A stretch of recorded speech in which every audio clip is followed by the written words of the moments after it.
So hey guys, আমি এসেছি উত্তরবঙ্গের অন্যতম প্রধান নদী জলঢাকার পাশে। এই নদীকেই অনেকে মানসাই নামে চেনে, আবার অনেকেই শিঙিমারি নদী নামে। ভারী বর্ষার মধ্যে এই নদীর কোনো এক তীরে গিয়ে দাঁড়ালেই বোঝা যায় যে এই নদীর নাম কেন জলঢাকা রাখা হয়েছে বা কেনই এই নদীর নাম জলঢাকা বেশি অ্যাপ্রোপ্রিয়েট। তবে সেটা আমাদের আলোচনার মূল বিষয় নয়। আমাদের মূল বিষয় হচ্ছে এই ভারী বর্ষার মধ্যে এই মানসাই নদীকে বা এই জলঢাকা নদীকে দেখতে কেমন হয় সেটাই আপনাদের দেখা।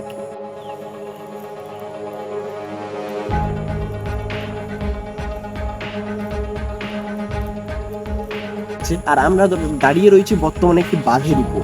এই বাঁধটি ভেঙে গেলে জানি না কতজনের জীবন সংশয়ে পড়বে।